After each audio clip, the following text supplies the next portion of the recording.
Carta aos Romanos, capítulo 4. O exemplo de Abraão. Então, o que é que podemos dizer de Abraão, o antepassado de nossa raça? O que foi que ele conseguiu? Se foi por causa das coisas que ele fez que Deus o aceitou, então ele teria motivo para se orgulhar, mas não para se orgulhar diante de Deus. Pois, o que é que as Escrituras Sagradas dizem?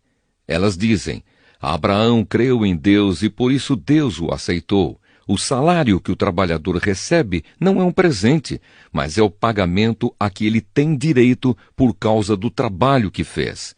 Porém, a pessoa que não põe a sua esperança nas coisas que faz, mas simplesmente crê em Deus, é a fé dessa pessoa que faz com que ela seja aceita por Deus.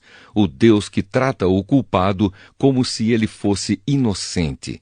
E isso foi o que Davi queria dizer quando falou da felicidade daqueles que Deus aceita, sem levar em conta o que eles fazem. Davi disse: Feliz aquele cujas maldades Deus perdoa e cujos pecados ele apaga. Feliz aquele que o Senhor não acusa de cometer pecado.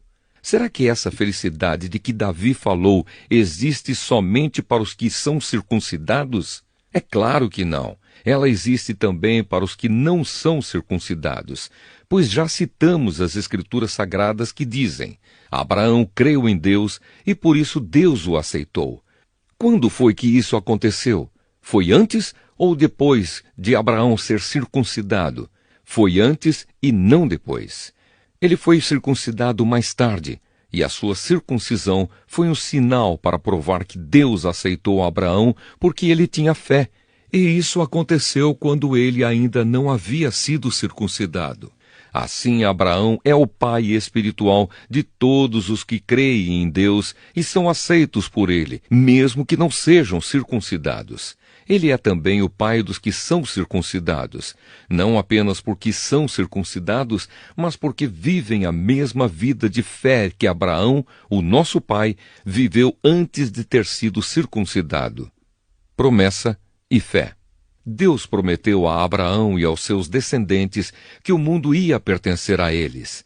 Essa promessa foi feita não porque Abraão tinha obedecido à lei, mas porque ele havia crido em Deus e havia sido aceito por ele. Pois se aqueles que obedecem à lei vão receber o que Deus prometeu, então a fé é inútil e a promessa de Deus não tem valor, pois a lei traz o castigo de Deus.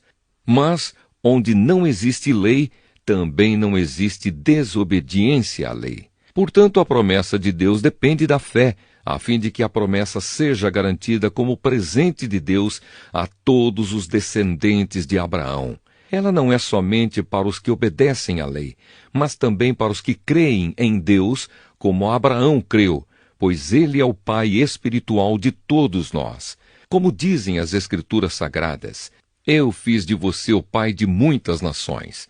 Assim a promessa depende de Deus, em quem Abraão creu, o Deus que ressuscita os mortos e faz com que exista o que não existia. Abraão teve fé e esperança, mesmo quando não havia motivo para ter esperança, e por isso ele se tornou o pai de muitas nações. Como dizem as Escrituras, os seus descendentes serão muitos. Abraão tinha quase 100 anos.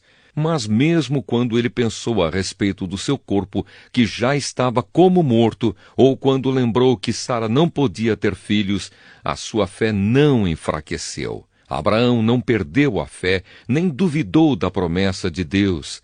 A sua fé o encheu de poder, e ele louvou a Deus porque tinha toda a certeza de que Deus podia fazer o que havia prometido. Por isso Abraão, por meio da fé, foi aceito por Deus. As palavras "foi aceito" não falam somente dele, falam também de nós, que seremos aceitos, nós, os que cremos em Deus, o qual ressuscitou Jesus, o nosso Senhor. Jesus foi entregue para morrer por causa dos nossos pecados e foi ressuscitado, a fim de que nós fôssemos aceitos por Deus.